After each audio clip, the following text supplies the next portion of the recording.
What's happening, Dodger fans? Thank you for listening to another episode of the Incline Dodgers podcast. The MLB is in full lockdown, but we have a number of exciting topics, and we're going to do the inaugural Incline Dodgers Award Show later in this episode.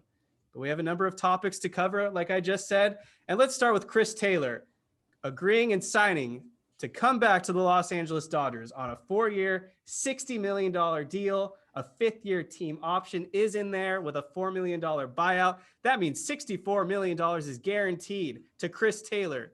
David Rosenthal, let me welcome you in. What are your thoughts on the Dodgers reuniting with CT3? This was a necessity for the Dodgers. After losing Corey Seager, the bench being super thin last year, they needed to bring Chris Taylor back. And man, what a team-friendly deal this was. It was reported that he wanted to stay in LA the whole time. I have no doubt in my mind he had an offer, probably multiple offers for significantly more money, and he wanted to stay home.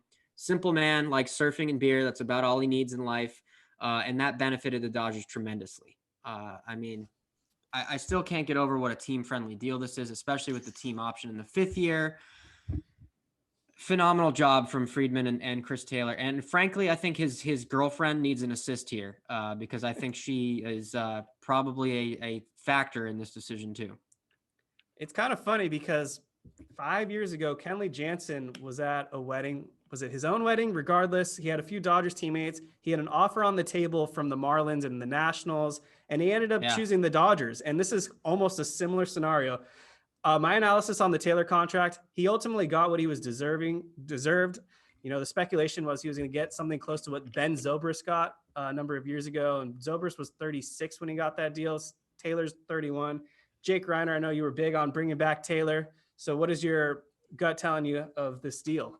Oh, this was huge. And I was totally on board with bringing back CT3. I thought that the Dodgers probably got together and thought that basically they needed to bring him back because you saw what happened last year. We've talked about it, losing Kike, losing Jock. I mean, these role player, big piece of this franchise like Taylor, they're not easy to come by. And so when you have a guy this valuable who has provided not only versatility on the field, but also the clutch hitting that he provided as recently as this past playoffs. I mean, you know, he got us into the divisional round with that walk-off home run that Kevin and I were in attendance for. And then you fast forward to the NLCS and he, you know, helped keep the Dodgers' hopes alive and sending it to a Game 6 back in Atlanta by hitting 3 home runs. I mean, he hit the amount that he has brought to this team is kind of priceless. But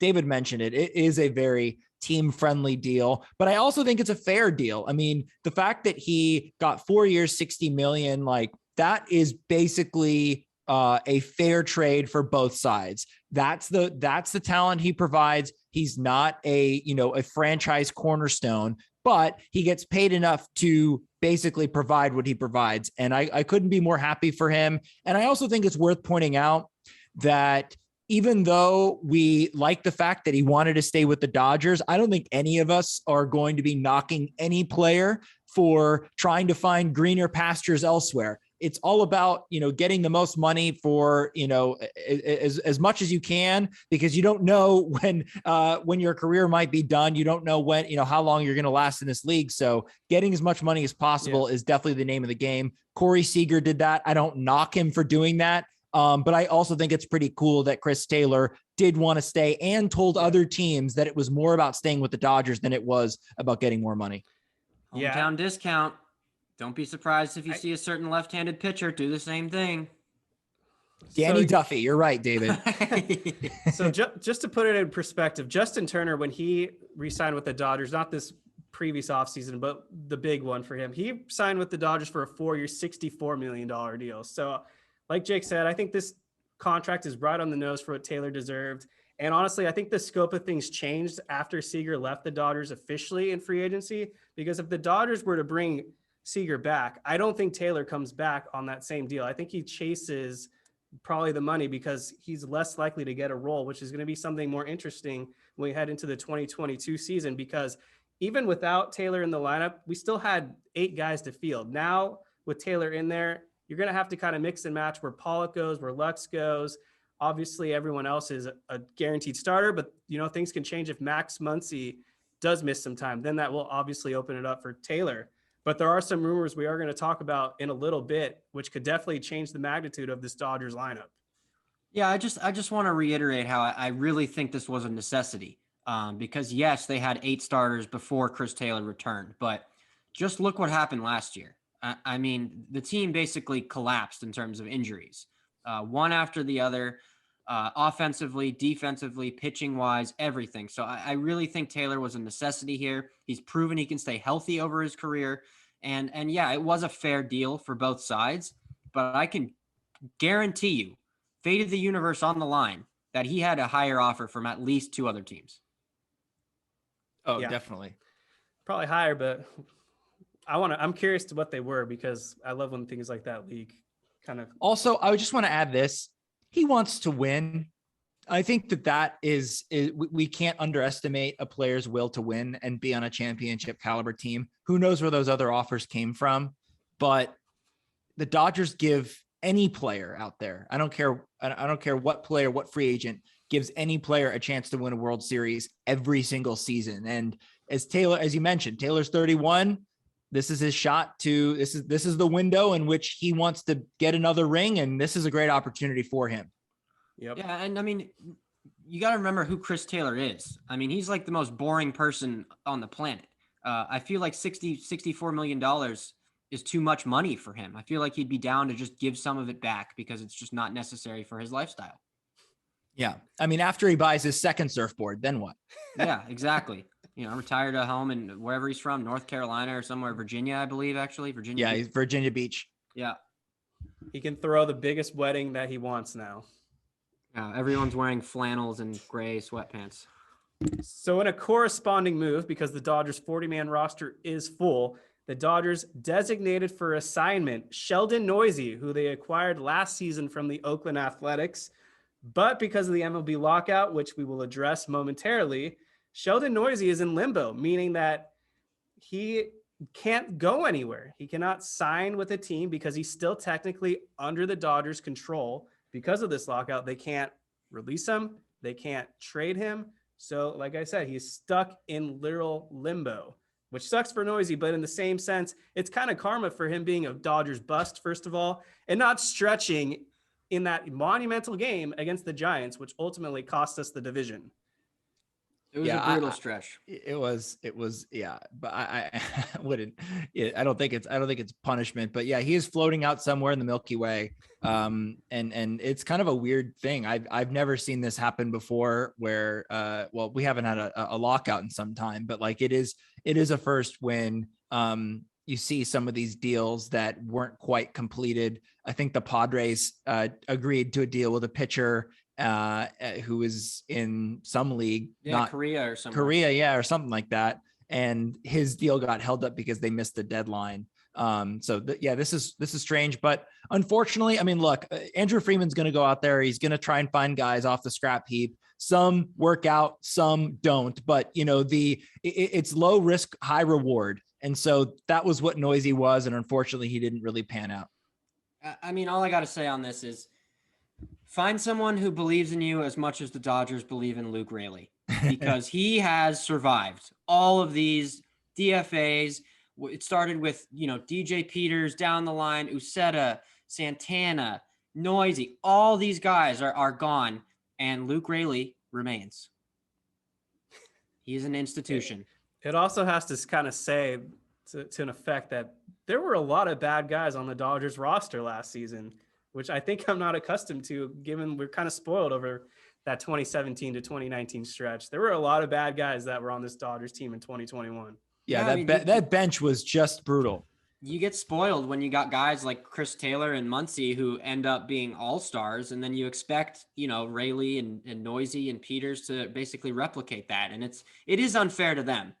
Granted, they're major leaguers, and if you're going to be in the major leagues, you need to perform like a major leaguer. But the expectations of these guys that Freeman finds are a bit high in terms of Dodger fans because of the past. So it's MLB lockout season. Don't know when they're going to come to an agreement. Maybe you guys can help me out on that in a second. But what I can tell you about this MLB lockout, this is the first lockout since 94, 95, I want to say, when the season got canceled. And the Expos, what was it? One of those years the Expos were in first place. Then they canceled the season, and that kind of sucked for Montreal. But back to the point, the lockout, meaning the winter meetings in Orlando canceled. The Rule 5 draft, which we actually talked about an episode or two ago, delayed. No players can talk to any of their guys on their team, meaning no players that are in the free agent market right now can sign. No executives can discuss trades amongst teams, and no agents can even, to an effect, talk to any teams as well, meaning free agency is dead. The hot stove is dead. We are stuck in this weird period now where we basically cannot really discuss rumors other than maybe what was trickled out from the pre-lockout, which we'll get to later in the episode. But yeah, it's weird. On MLB.com, you look at teams' rosters, they took away all the pictures, they're faceless. I think the rules are so extreme that a team can't even post happy birthday about one of their own players because there's no affiliation allowed right now. And as far as I can see in my research, there's no meetings planned to discuss this next CBA to get this thing on the map. Yeah, the only thing that the Dodgers have done recently was make it up to a dog on TikTok. That's the only thing that they I mean, they have enough time on their hands now to put that together and bring a dog to Dodger Stadium. It's just such a weird story. Yeah, I was over it the second I saw it. Oh yeah, literally I was over it before I figured out what the explanation was because I wasn't privy to it. Yeah, Toby needs to get over himself. Yeah. Cute dog though. But yeah, this is strange. This is really weird. And I'm not sure when it's going to end. In all likelihood, and I sort of have a glass half full approach here, is that it will get done before we discuss losing games, spring training games. I think that losing games is not in the interest of any party. When you talk to the owners, when you talk about the players, nobody wants to not have any part of the season lost as a result of these negotiations. But there seems to be a lot on the table and these sides are nowhere close. And in fact, on the final day before the lockout, the last meeting that they had lasted about 7 minutes. Yeah, I remember that. That was crazy. Yeah, I agree with Jake. I don't even care to get into how far apart the sides are, what each side wants right now, because honestly, a lot of it's crap. The owners are posturing. The Players Association is posturing. They're not going to do anything in the month of December. I can tell you that. They're going to enjoy their Christmas, and the owners have no desire to even make any concessions right now because this plays into the owners' hands. It's going to hurt the players more the longer this goes because they have more to lose in terms of actual, livelihood and money. Obviously, the owners are going to pull in more money, but the players, they need that money to survive. The owners are going to be okay either way. Right. And that's why they instituted the lockout. I mean, that is sort of a negotiation tactic to make the players union come back to the table because that's an option that the owners have. The option that the players have is a strike. Yeah. The only thing I can guarantee is we're going to get more playoffs. We're going to get more expanded playoffs. That's going to be and a DH. Yeah. I can almost guarantee that. But it's funny. The owners are using that as like a bargaining chip, which I guess makes kind of a little bit of sense because it create a little bit more opportunities for players, but I don't know. Yeah. I also think team control over players on their rookie contracts will be shortened as well. Yeah, that's going to hurt the Dodgers. Yeah, absolutely.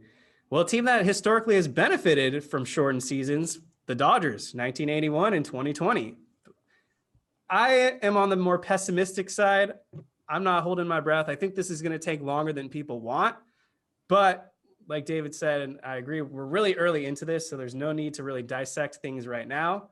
So I think it's appropriate to move on to a more awesome subject, and that involves Gil Hodges, elected by the Veterans Committee into the Baseball Hall of Fame. I think it was his last year of eligibility. I might need to be fact-checked on that. But regardless, he wore number 14 for the Dodgers, meaning that he is probably going to get his number retired. Stan Kasten said himself that they hope to honor him during the 2022 season, making Kike Hernandez, the last Dodgers player to actually wear the number 14.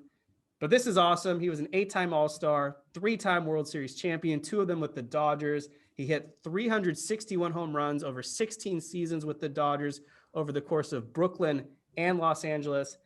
And probably the most important thing, other than Hodges' family itself, is that this was Vin Scully's guy. Yeah. For years, he had begged and basically preached that Gil Hodges is worthy of a Hall of Famer. And the fact that Scully now gets to see it during his lifetime, maybe that's the cherry on top, that Scully has now just witnessed it all. Yeah, it's unfortunate though that Gil Hodges can't witness it. And I think this was a long time coming. I mean, if you look at the sort of the milestone numbers that you typically see for position players, like 500 home runs or 3,000 hits. I mean, he wasn't really close to that, but he's widely regarded as, the best, if not one of the best first baseman in Dodgers history.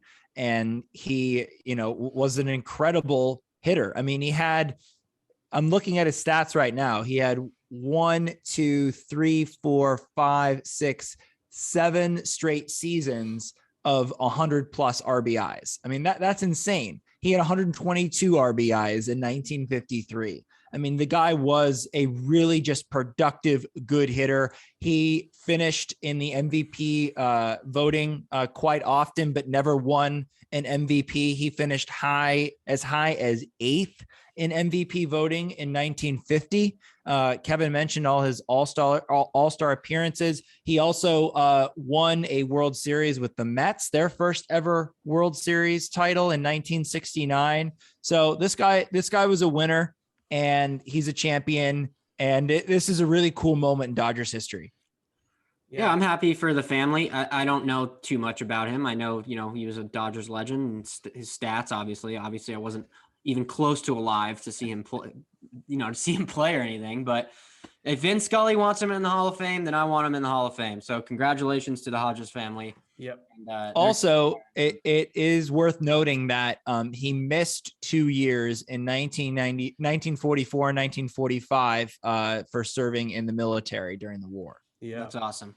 And I also failed to mention he's second all-time in Dodgers home runs behind Duke Snider. That is cool. That is cool. I didn't have this in my notes, but I'm going to add it in now last second just to spice up the show. Give me one Dodgers player that you think deserves to be in the Hall of Fame. They have to be retired. Someone that should be in, but they haven't gotten in. Oh man, Kevin, you gotta. There's some really good options. While you think about that, I do have one quick correction to make. I said he finished high as 8th in MVP, Gil Hodges. Actually, it was 7th, and that was in 1957, which was the last year the Dodgers were in Brooklyn. So just wanted to make that correction. Okay. A player that should be in the Hall of Fame that isn't for the Dodgers. Yep. There's a few of them. Is Duke Snider is in the Hall of Fame? Yes. Yeah. Yes. Basically every retired number that the Dodgers have. Yeah, that's those right. guys are in the Hall. I mean, the guys that come to mind are just do Fernando Valenzuela and Oral Hershiser. Obviously, they don't have the longevity in terms of stats, but what they did in that short period of dominance, I feel like, is worthy of consideration. Okay. I'm not necessarily going to push for them, but put on the spot, those would be my answers. Okay, we'll give you Fernando because you said my guy.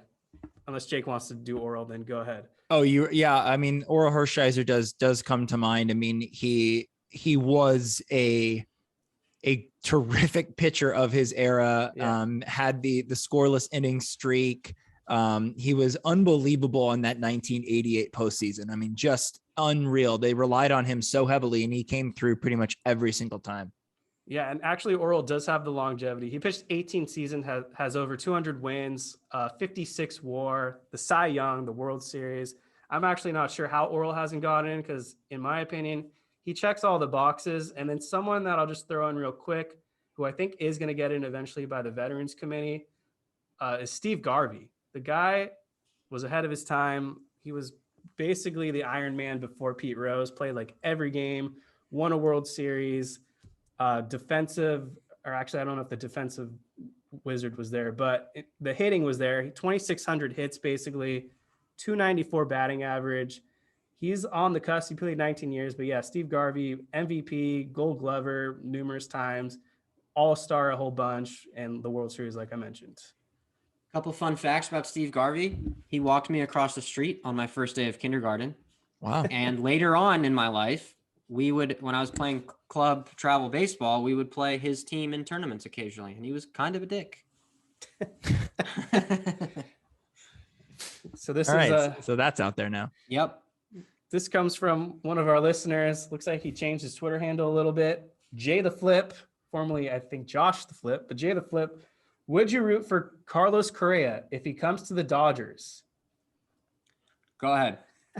So that's a question that no one's ever asked before. No, everyone's asked that question. I posed that question a few months ago, and I got a wide range of responses. Obviously, there were a lot of people that said that they would never vote, they would never root for him.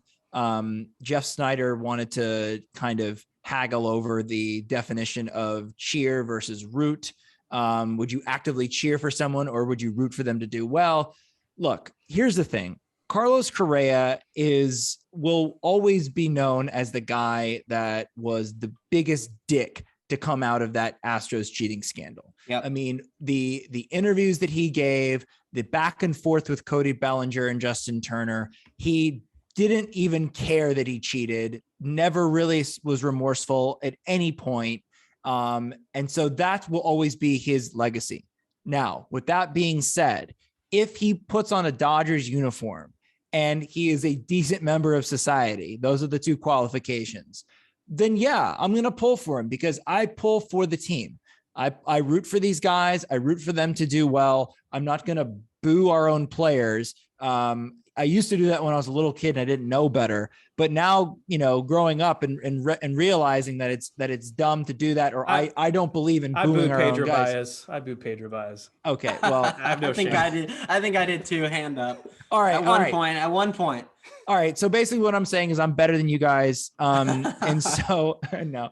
I mean, look, I would root for the Dodgers. I mean, are you kidding? Like, yeah, of course, it's going to sting. It's going to get some taking used to if he ends up signing with us.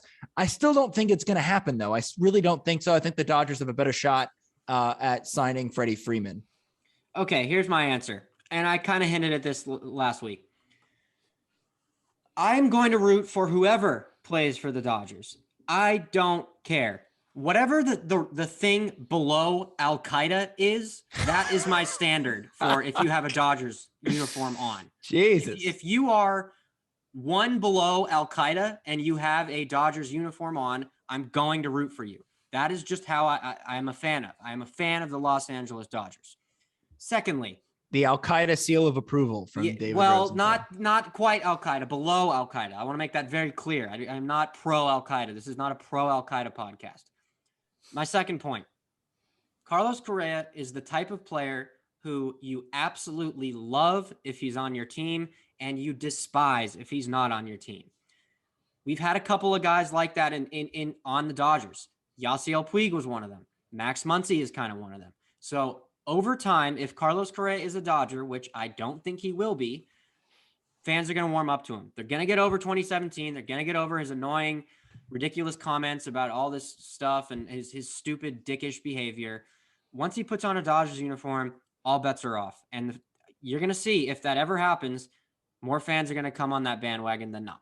There's going to be that small 1% of fans who are going to complain about everything that are not going to like him. They're going to take a stand. Good. Trim the fat, get out of here.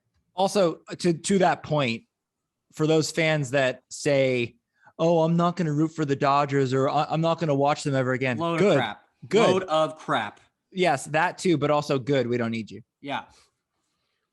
My short answer is still yes. I would root for Carlos Correa, but this sets up perfectly into the next part of the show that I wanted to talk about, which is, I guess I was wrong because there are reports out there that show that the Dodgers are actually interested in Carlos Correa.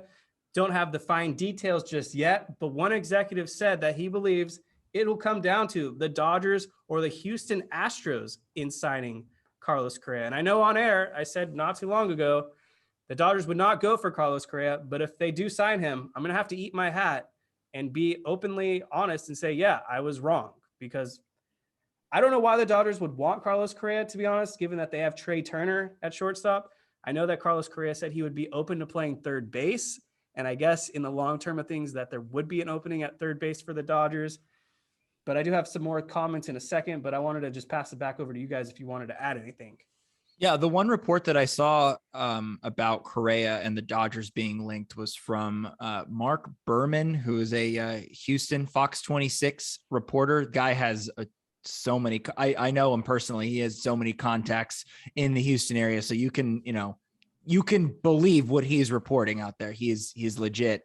And what he reported was that there were a number of teams that kicked the tires on Carlos Correa. The Dodgers were one of them, according to Correa's agent.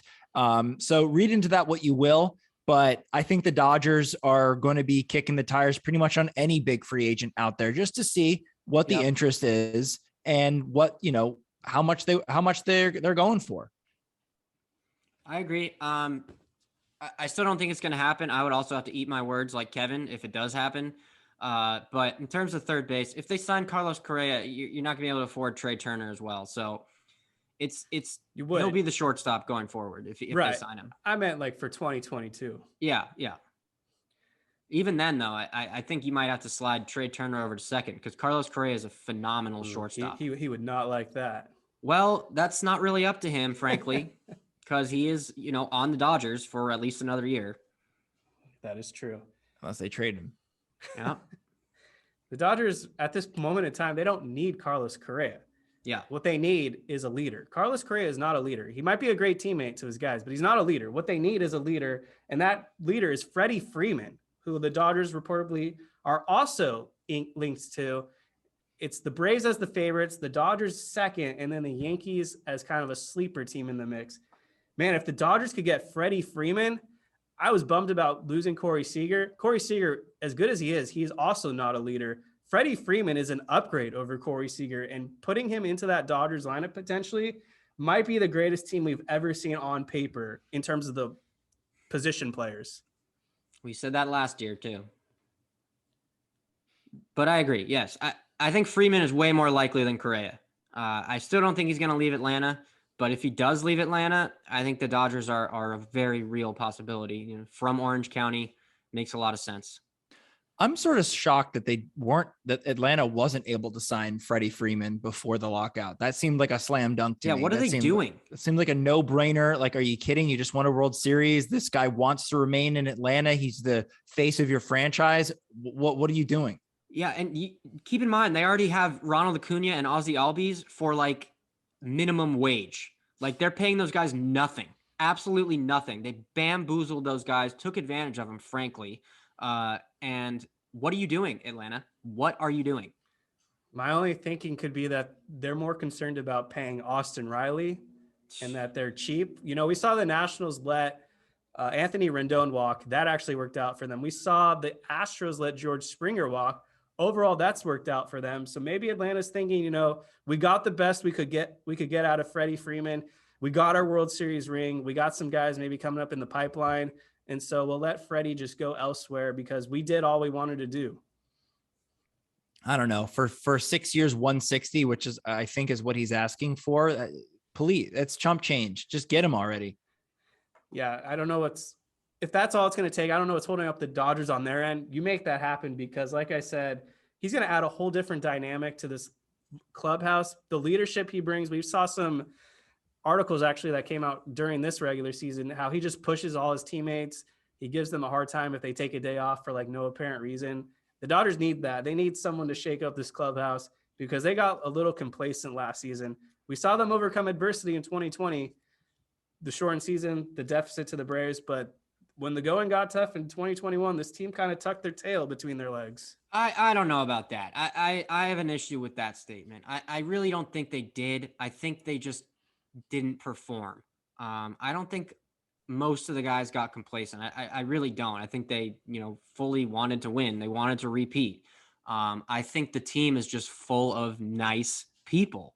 I think they don't really show their emotions on their sleeve.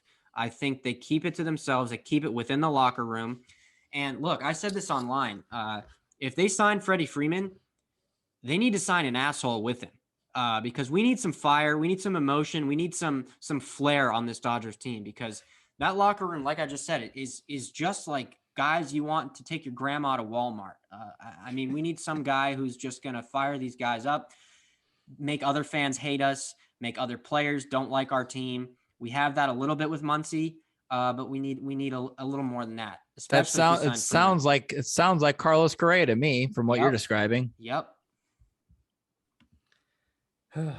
Yeah, I don't agree. I don't care about fans hating us. What I need is for someone to push our guys. And to me, Freeman does that. And you can look at their success. They just won the World Series despite losing like half their team. So something else that's worth mentioning that came up in the news recently, Dodgers bench coach Bob Garan is interviewing with the Mets. The Mets have a manager vacancy, obviously. And if the Dodgers were to lose Bob Garan as their bench coach, that to me is almost as huge a blow to the team as it would be losing Dave Roberts, because I feel like Garan kind of holds this all together and has always been the Robin to Roberts Batman. Yeah, it's a good comparison. But yeah, I agree with that. And I think that that Bob Garan, who has been a manager before, would probably take another managerial job if it was offered to him. Yeah. But if we've also seen some other reporting that Max Scherzer wants Buck Showalter to be the manager of the Mets. So which I don't get. That might be something that happens before Bob Garan, but I'm hoping that no one else takes a look at Bob Garan. Yeah, I would be happy for Bob Garan. It would be a loss, but the Dodgers would be more than fine. There's plenty of good baseball minds out there. The Mets are also interviewing first base coach Clayton McCullough, which is kind of weird. But it's very random. Yeah, I saw that. I was like, okay. Yeah. But I just want to talk about Max Scherzer real quick. I didn't realize how needy this guy was. I mean, between, the don't touch me when I'm pitching and all these, warming up in full uniform. And if someone's going to watch me warm up in full uniform, you better be in full uniform too. And now you want Buck Showalter. I mean, talk about a step backwards for an organization would be hiring Buck Showalter. And I honestly think this stems from him being pulled with like 98 pitches, like twice as a Dodger, because damn well Buck Showalter is going to send him out there and be like, yep, go as long as you can go. And what's funny about Buck Showalter is twice in his career, I don't think he's ever won a World Series, but twice in his career, he's left a franchise, and that next year they won the World Series. Was it, I think, Arizona and the Yankees? That's right. So maybe that's what the Mets are thinking. Sign Showalter to a 1-year deal. They don't make the playoffs, and then whoever they sign next, and they win the World Series. Good luck, Chuck. That's a good luck, point. Buck. Yeah, and the Rangers were not too far off either. They lost back-to-back World Series, but I believe Showalter was right before Ron Washington. Yep. I don't get the Showalter hype. This guy is just an old man at this point who hasn't really proven anything. You guys just basically gave his track record. Meanwhile, you have Bob Garan, who is probably the best bench coach in the league. He's been to 4 World Series, 3 with the Dodgers and 1 with the Mets. I don't know how any team hasn't hired him, to be honest. Yeah, I agree. I'm surprised he's lasted this long. This might be a familiar face or name to David, but we have time for this real quick. From Rainman22, I think that's how you say it. I know him a bit. Give us your thoughts on the Max Scherzer comments on how he thought the Dodgers coaches ruined him. Jake, you want to go first?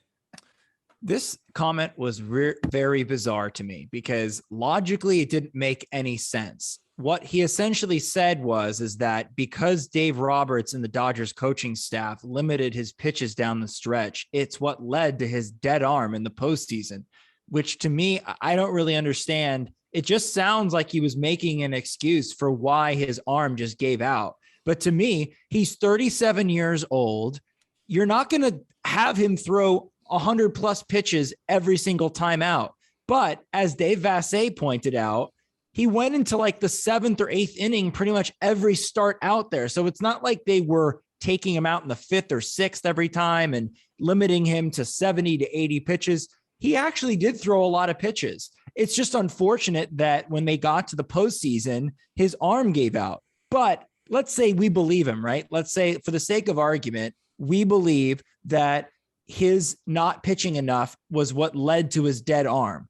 Why wouldn't you say anything? And I don't know if he did or didn't, but like that to me is something you go, hey, Dave, I realized something. My arm needs more pitches. I need more mileage on my arm because that's what I'm used to. Let me go. You don't think that Dave Roberts and everyone else would say, okay, Max, whatever you want. Yeah. You know, he came off ever since he left the Dodgers.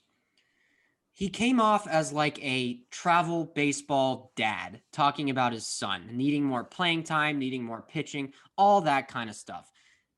Very off-putting comments from Max Scherzer, basically the entire offseason.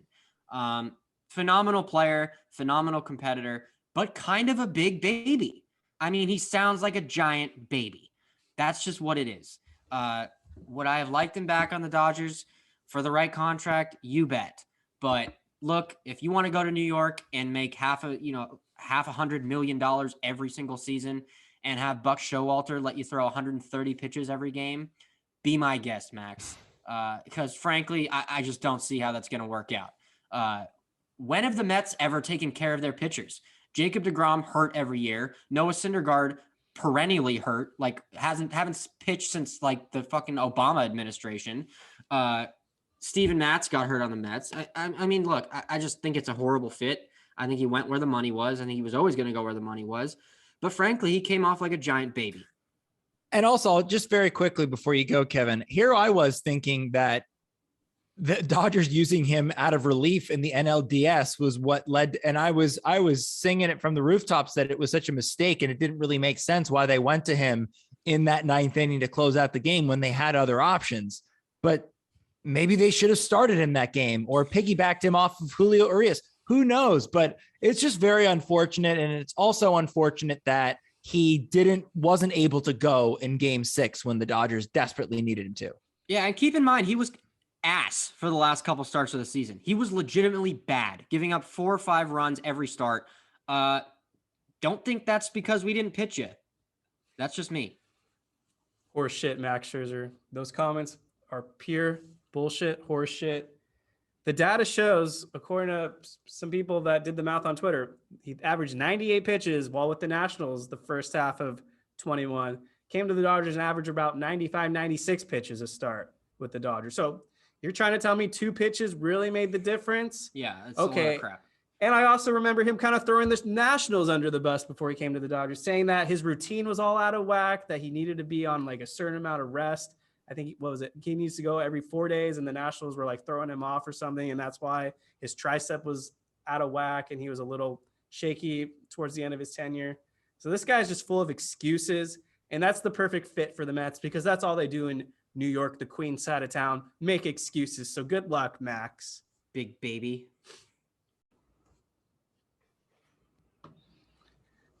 Apologies in advance because I know I promised to do this next part of the show weeks ago, but we kept getting delayed, but it's here now. I'm talking about the inaugural Incline Dodgers Awards. So thank you everyone who participated and voted in our nominations ceremony online. We had great reactions from people saying that they love some of the categories, and I'm excited to announce all the winners in just a few moments. We're going to go category by category. I believe there's 13 categories this season. David came up with some good ones. Jake came up with some good ones. I came up with some okay ones. You can try to figure out who came up with what, and then we'll go from there. But yeah, let's get this started. The inaugural Incline Dodgers Awards, the 2021 season. The first category is the Eric Gagne Reliever of the Year. The nominees were Phil Bickford, Kenley Jansen, Joe Kelly, and Blake Trinan. This really only came down to 2 relievers. Who wants to take a guess at who won this one? Trinan? Yes. That'd be my guess. With 62.5% of the votes, Blake Trinan is your Eric Gagne reliever of the year for 2021. Well deserved, friend of the show. Where were the where was Kenley at?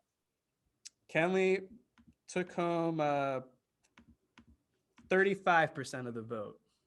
Yeah, sounds about right. The next category is Blooper of the Year. This one, Kevin, I think you should read out all the percentages, or just if you have them. Okay.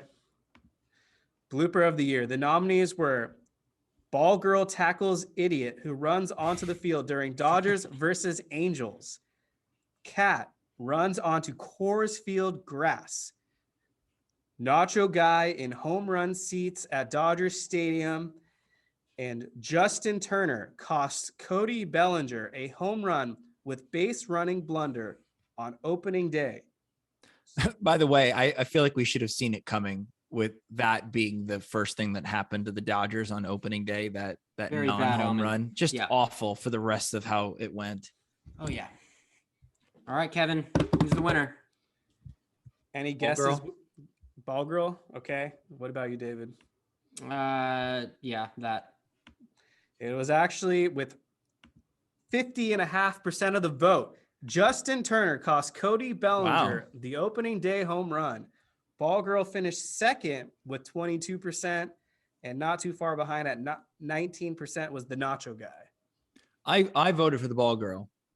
I just thought, in terms of the good fortune the positivity, I should say, of the play, the awareness, the athleticism that she displayed, and also how it kind of set social media on fire, that it was the best of those. Yep. Good form tackle from her. Yep. Pretty cute too, my dad. I was at that game. The next category is Gone Too Soon. Dodgers that were let go. The nominees: DJ Peters, Dennis Santana, Yoshi Tsutsugo, and Edwin Uceta. And this one only came down to 2, and it was by a slim margin. Give me your guess. I think DJ Peters is going to win this one. Okay. Same. And yes, with 45.5% of the vote, DJ Peters did win the Gone Too Soon Dodgers that were lost award, Dodgers that were let go award. And he was in the news recently. I think we brought it up earlier. He signed with a new team. He was let go by the Rangers, and he's now in the KBO. He is going to Asia. I voted for DJ Peters because I felt like he was gone too soon. I'm of the camp that the Dodgers didn't really give him that much of a runway to try and prove that he was good. And I still don't think that he got a fair shake, and he didn't perform great, but he definitely displayed his home run pop with the Rangers. And when you consider all the other guys that had stayed with the club past DJ Peters, definitely DJ Peters was gone too soon. I voted for Peters as well, and I'll take my L. I thought he was going to be a nice bench role player for the Dodgers, and it didn't pan out. He was bad. He went to the Rangers, hit some home runs, was also bad, and that's why he finds himself in the KBO. The next category is the Gargantuan Nutsack Award. Oh, yeah. This was one of David's. The nominees are Kenley Jansen, Evan Phillips, Julio Urias, and Alex Vesia. I'm curious to see who won this one, because I really don't know. I don't know if I wanted it to be an individual performance, but I think people voted on the overall, longevity of the nutsack over the season. Yeah. Okay. I'll just tell you what happened. Evan Phillips got 7.7%. Kenley Jansen got 16.5%. Julio Urias got 30.8%. And your winner for the first Nutsack Award, friend of the show as well, with 45% of the vote, Alex Vesia. We will let him know We later definitely will tonight. let him know. But But He would like to know, actually. He would love that. He would enjoy that a lot. I would like to add one thing. Since this was my award, I would like to give an individual Gargantuan Nutsack Performance of the Year award to Dennis Santana for striking out Fernando Tatis, bottom of the ninth in San Diego, bases loaded, keeping it a tie game. Dennis Santana with the individual Gargantuan Nutsack Performance of the Year award. This next category we had 1, 2, 3, looks like 5 nominees. It's the first ever Gerardo Parra Ultimate Dodger Killer in the 2021 season. The nominees were Tyler O'Neill, Buster Posey, Eddie Rosario, Blake Snell, and Fernando Tatis Jr. I voted for Buster Posey. Who did you guys vote for? I voted for Eddie Rosario, but I don't think. to. Yeah, I don't think he won though. I don't see how he couldn't win. With about 56% of the vote, Eddie Rosario takes home the Gerardo Parra Ultimate Dodger Killer. Yeah.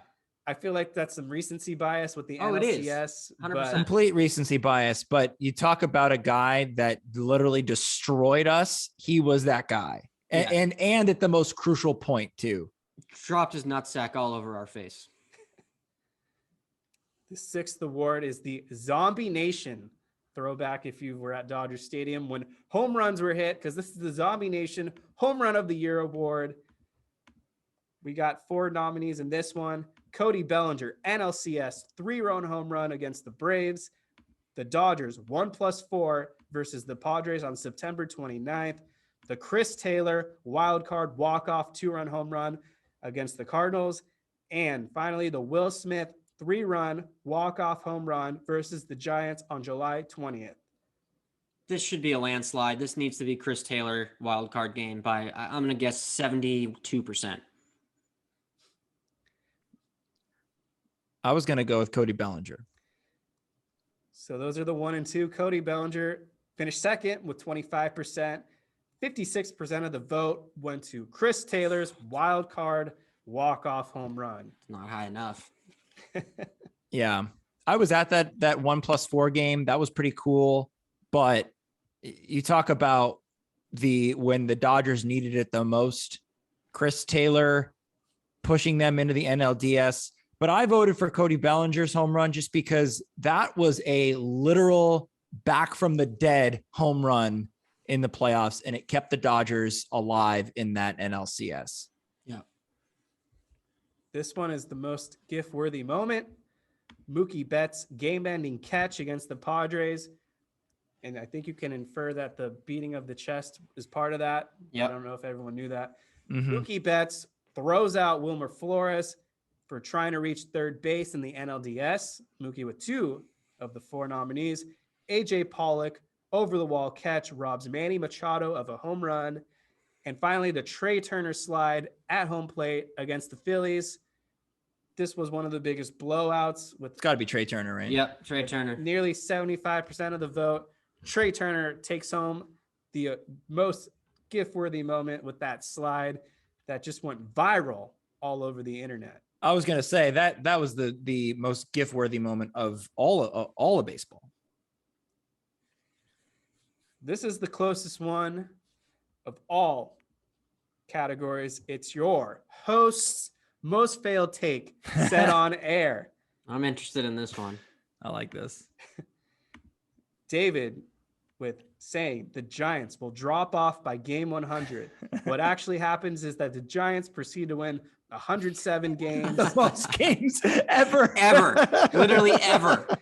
win division, and take Dodgers to 5 in the NLDS.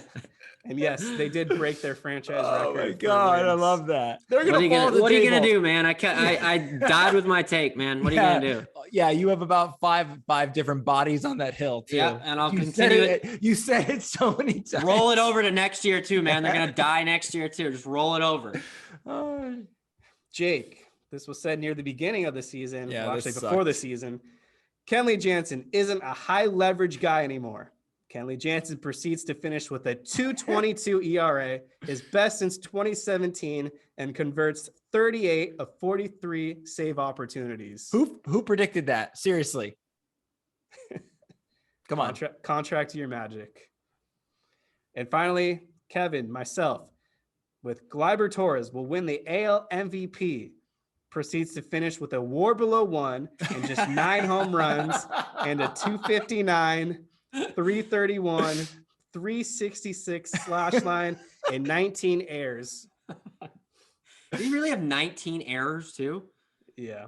Wow. This has got to be a category every single year because this is just too good. I honestly don't know who's going to win this. I Because think they're all good. I think it's going to be me or Kevin is going to win it. Okay. So David finished in last with 30. This is a good thing to finish in last with 30.8% of the vote. Thank you, voters. And the winner with 36.3% of the vote. Why do I think it's me? Goes to Jake, saying Kenley Jansen isn't a high leverage guy anymore. I finished second with the Gleyber Torres with 33% of the vote. Wait, so what did I get? 30 what? 36.3. Okay, good. It wasn't a blowout. At least it was a little close. It was the closest this is the closest one of the night. Yeah. We're all within just a few percentage points. Why? Okay, so why? I mean, I don't know why I won this award, but why do we think? Because first of all, I was saying it all season long. Yes, maybe Jansen shouldn't be the primary closer, but to call him not a high leverage guy anymore, meaning like he's a Brandon League or a Chris Hatcher or Chris Perez, where you have to throw him in blowout situations, was just kind of idiotic. It was the phrasing. I think that's what it was. I think it was maybe the phrasing. If you said he wasn't going to be the closer versus wasn't going to be a high leverage guy, I don't think you win this. I think it was, well, I mean, it would have been a bad take either way, given how it panned out. But I mean, I looked at what happened in the postseason in 2020 and the fact that Julio Urias became the long man / closer of this team and how you couldn't have Kenley Jansen anywhere near a close game. We saw what happened in game 4 of the World Series. I mean, yeah, there was a lot of defensive miscues, but he should have gotten out of that before that even had a chance to take place. You just look at that, what happened at the end of 2020, and I could not see how he could do any better than that. And at his age, it looked like he was slowing down. It wasn't a bad take. I'd make that take again, given what happened in 2020. So I stand by that. Jansen went from a thrower to a pitcher, and I think that's what and I'll say this, what Jansen did in 2021 shocked me to my core. I would have never guessed that he would have been that good. Maybe decent, but he definitely exceeded my expectations beyond my wildest imagination. Completely reinvented himself. His entire repertoire, everything. So I think I'm cutting you some slack, but it's still funny that you won. Yeah, it is funny. Given the other two takes, it is quite funny. Yeah. All right. Because mine, I was just insistent the entire season. Like you said that preseason, but mine, I thought I was for sure going to win that just because I was. Well, that was why Giants are going to fall apart. Giants are going to fall apart. That's why I thought you were going to win this category, because I only said it at the beginning of the season and then I never reiterated it again because of what Jansen was doing. But you saw the Giants doing well and doubled down. Yeah. Fuck him, man. I don't all till the day I die. That's the beauty of this category. You just have to say it once and you're eligible. Yeah. One time and you're screwed. This was another close one. The Dodgers, Cy Young, fan vote style. The nominees are Walker Buehler, Kenley Jansen, Max Scherzer, and Julio Urias. This came down to 2 pitchers, Julio Urias and Walker Buehler. And the final between the two was, I'm not going to give that part away, but 36.3% versus 40.7%. Who do you think won? Buehler. I think Julio. Walker Buehler takes it home with 40.7%. This go around. Could have been either one. Both deserve it. Absolutely. The next one is the stupid bastard of the year. Yes. I wonder who came up with that. we kind of had some winners in mind. We had to make some changes. I added a guy. We got censored. This one's for good reason. This one's kind of close-ish and probably tough to predict. But the nominees are Ben Woods, Keith Olbermann, AJ Preller, and Michael Schwab. I don't really feel like explaining who all these guys are, but if you want to explain any of them real quick, go for it. I'll tell you how this worked out, though. In last place with 16% of the vote is Ben and Woods. They host a show for the Padres and all that, San Diego Sports Radio, idiotic Twitter guys. Keith Olbermann, I skipped a guy. Michael Schwab with 19.5%. I don't even know what he does. Nothing. Exists. Just some Astros fan. Yeah, he says he's a reporter, but he's not a reporter. He's just some idiot. So that leaves it between Keith Olbermann and AJ Preller. Who are you picking to win this one? I think I went with AJ Preller. I think they both deserve it for very different reasons. So I'm curious to see who's going to win this. I also voted for this winner. And with 35.5% of the vote, the stupid bastard of the year goes to AJ Preller. Self-explanatory. Seems like every trade he does for the Padres just backfires. He acted like Jace Tingler was going to be this guy to lead the Padres to the promised land. They missed the playoffs. He fired Tingler. Every trade that he's almost done for the most part has not worked out. You got Mike Clevenger, who they blew out his elbow after like 2 starts. You got Ty France tearing it up for the Mariners. And then, remember when everyone said they won the offseason? Yeah, that's the Mets this year. We'll see what happens. The offseason is far from done. Maybe the Dodgers will take home that crown. This is a wipeout as well, but here we go. Best individual game. The nominees are Mookie Betts going 4 for 4 in Game 5 of the NLDS. Walker Buehler takes a no-hitter into the 8th against the Diamondbacks. I don't know why I screwed up something there, but anyways. AJ Pollock, grand slam, 8 RBI performance at the Brewers. And Chris Taylor, 3-run home run game. Chris Taylor, 3 home run game in the NLCS against the Braves. With CT3 in a landslide, right? Yep. Yeah. With nearly 3/4 of the vote, CT3 takes home the award with that 3 home run performance in the NLCS. What was the percentage? 74%. Category 12, we're almost near the end. This one is called the Andre Ethier regular season clutch moment. Pretty self-explanatory. The nominees go to Gavin Lux, bottom of the 8th, home run off Rafael Montero against the Mariners. Max Muncy, 9th inning, game-tying home run off Craig Kimbrell at the Chicago Cubs. Corey Seager, go-ahead, 12th inning, 2-run home run off Tim Hill at the Padres. And Chris Taylor, 14-pitch at-bat versus Genesis Cabrera of the St. Louis Cardinals, which results in a 3-run double. Wow, this is going to be a close one, I feel. Yeah, I would give it to Lux because I feel like that kind of turned the Dodgers season around, but I don't think he's going to win it. So Lux finished in 3rd with 13% of the vote. Finishing in 2nd with 25% of the vote goes to Corey Seager. And the winner with 56% of the vote is Chris Taylor's 14-pitch at-bat against Genesis Cabrera. That was one of the best at-bats of the season, regular season especially, obviously. Well-deserved for Chris Taylor. Chris Taylor has – it's kind of remarkable how big of a fan favorite he's become. Yeah. He really is. I find that whenever I tweet about Chris Taylor, it usually does well. He's cleaning up tonight at the Incline Dodgers Awards. Yeah. Yeah, and at the expense of the Cardinals. Yeah. That's true. There's actually 14 categories. I was wrong. I thought there were 13, but we're almost finished. This is the best one. The most Dave moment. We're talking about the most Dave Roberts idiotic decision. It's a good one to end on. Hence why it's the most Dave moment. This one is going to be a close one as well. We got 5 nominees. And it starts with Matt Beatty has 7 RBI game against the Brewers, doesn't record a single at bat. Still don't understand that. The following games in a doubleheader at the Cubs.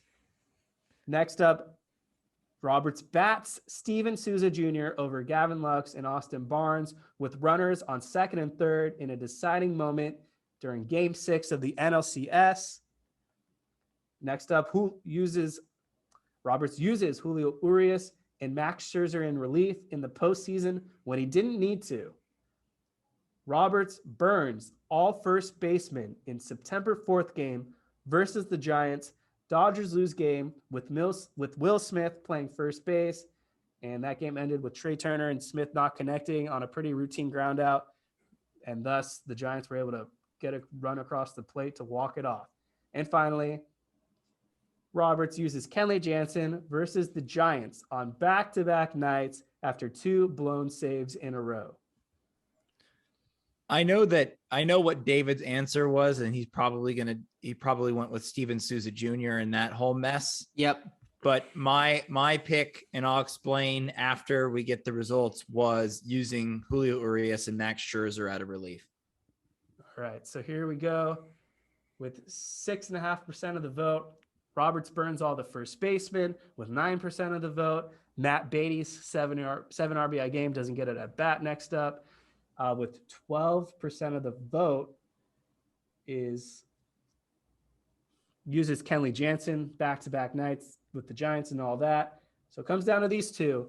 With 31% of the vote in second place, Roberts' decision to bat Steven Souza Jr., thus meaning the winner with 42% is using Julio Urias and Max Scherzer in relief when he didn't need to. You know, I'm happy that the fans agreed with me on this, because here's why I think that was the worst move out of all of them. Understanding what the Dodgers' strength was this season was what? Their bullpen. After their starting rotation was kind of depleted towards the end. The bullpen was the best bullpen we've ever seen in our lifetimes, top to bottom. The fact that the Dodgers elected not to rely more heavily on that bullpen when the starting pitching was depleted and the offense wasn't rising to the occasion, I'll never understand. So at the time, yes, because I even tweeted out, so I'll be very, very transparent about this. I tweeted out that when they put in Julio Urias in Game 2 of the NLCS, I agreed with the move at the time, just based on Julio's track record in the postseason coming out of relief. But after having time to think about it, and I wish that Roberts had thought about this too, is the fact that they didn't need to. It was over managing, in my opinion, and especially with Max Scherzer in Game 5, they didn't need to do that. It almost was a disaster with Max Scherzer, even though he came through in that situation. Julio, it was a disaster. And of course, why would you burn one of your starting pitchers like that when you need them and you only have 3? So that made no sense to me. They should have relied more heavily on their bullpen when the offense just wasn't there. The most Dave Roberts decision.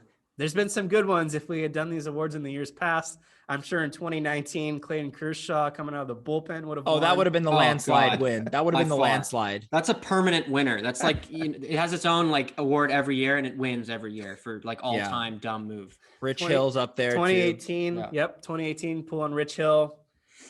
2017 might be a little closer. Maybe it would have been that 2017 Game 2, also involving Rich Hill. But we'll see what happens. I hope there's not anything bad in 2022, because the more nominees, the worse for us. That means Dave Roberts is doing some really stupid shit. Yeah. And finally, the big one, the Dodgers MVP during the 2021 season.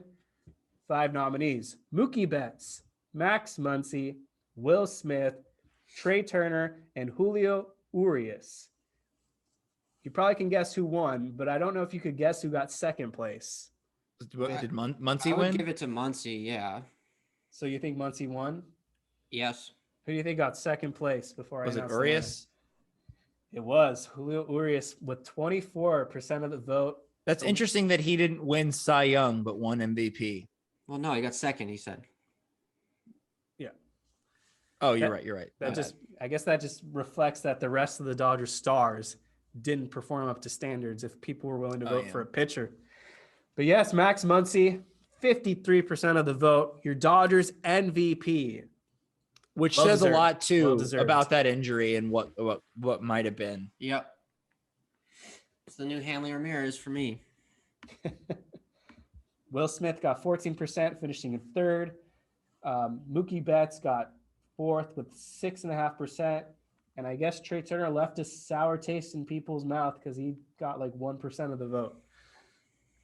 Even though he finished the highest in a regular season MVP voting, but people didn't like what he did, I guess. That concludes the inaugural Incline Dodgers Awards. Hope you guys enjoyed it. Fun stuff. Can't wait to do it again next year. And the best way to help us out with that is to just vote. So when we have the survey out a year from now, just participate. It's really easy and you'll have fun. Last thing I wanted to cover real quick, and then if you guys wanted to talk about anything else that we didn't cover or anything random in general, feel free to do it. Yasiel Puig, haven't said his name in a while, came up in the news today and yesterday and all that because he found a new team finally. That's right, Yasiel Puig is signing in the KBO League. He's going to the Kiwoom Heroes on a $1 million deal. Not too much to comment here other than it seems like he's been blackballed from Major League Baseball. The circumstances kind of explain itself. I know there's a lot of Dodgers fans out there that still want Yasiel Puig to return to the Dodgers. I hate to be the negative guy, but I don't think it would ever work out, nor do I want to see Yasiel Puig ever wear a Dodgers uniform again. I just don't think he's the right cultural fit, but we'll see what Yasiel Puig can do in Korea because this is definitely a change. Had a nice stint in Mexico over the last year. Had like an OPS around 900. Didn't really hit for power, though. Had like 10 home runs. I feel like everybody's going to fucking Korea right now. I mean, you can't really go to the major leagues right now because there are no major leagues, but it's like the seventh guy we've talked about going to Korea. Good for him. I mean, he could be, the MVP of that league. No problem, in my opinion. I think the one thing I'll say about Yasiel Puig is that I agree with Kevin. I don't see him ever coming back to the Dodgers. I just don't think that the Dodgers are going to want to take another gamble on someone because it didn't work out so well last season. You want to talk about a guy that went from looked like he was going to be a superstar to just falling off the planet. It's got to be Yasiel Puig for this last 10-year span. I mean, 2013 arguably was an all-star. I know he just missed the cut because a lot of people felt he didn't play enough games. 2014 was an all-star. I think he was somewhere up there in the MVP voting somewhere, I think. And then after that, I know the hamstring injuries held him back. Then there was some personal problems. They sent him to the minor leagues. Then he kind of rebounded in 2017 and 2018, had some iconic postseason moments, but it didn't matter. He got traded following the 2018 season, and he played one more year, and he hasn't been in MLB ever since. It happens. Anything else, guys? Anything you wanted to cover? Any rants? I'm still excited for the 2022 season in the Los Angeles Dodgers because I am still excited to see what they do with this roster. And even though there's a lockout, I don't think it's going to last forever. I do think we're going to get baseball back. And once we do, that's going to be a fun day because I feel like a lot of free agents are going to get signed really quickly. Yeah, my guess for the end of the lockout would be beginning to middle of February. I think this is going to be a couple months of this. All right. But we'll see. I think it's a good time during the lockout to bring back our out of left field segment for the next episode because we haven't done that in a long time, and I've got plenty of things to yell about. We've had too much content. Yep. Yeah. Is there anything you wanted to drop real quick? No, I'll save it. Okay. I'll save it. I got plenty of stuff, but who knows? If this lockout's going to be a couple months, that's quite a lot of out of left field. So space it out. Yeah. Yeah, I think we might need to go down the nostalgia train and start talking about former Dodgers or former seasons and just giving quick analysis on some takeaways. I know last night Jake was talking about the 2010 or 2011 season. Oh, Brutal. I mean, aside from individual performances, those teams were rough. Yeah. And then I posted a tweet about Zach Greinke like 2 days ago and actually got a lot of reception. A lot of people missed the Greinke train. Same with your tweet about Manny too. Manny Wood. Those were the days. We could get into a little Hall of Fame discussion too. Will. Yeah. Yeah. Definitely That's good. That's good. I think the voting for the Hall of Fame is in January. Yeah. The ballots are already starting to trickle in. Yes. Barry Bonds' last year, I think. Yes. Maybe we'll cover that next week on the Incline Dodgers. With that, help us out. Subscribe to the Incline Dodgers wherever you get your podcasts. Give us a 5-star rating and drop a review if you like our content. We need it, and we love you guys. So thank you for supporting us. We enjoy doing this. And yes, follow us on Twitter. Our handles and all that is in the description below. And yes, that's it for this week. Despite a lockout, we gave you over an hour of content, so I hope you guys enjoyed it. But with that being said, you'll hear from us next week. So go Dodgers.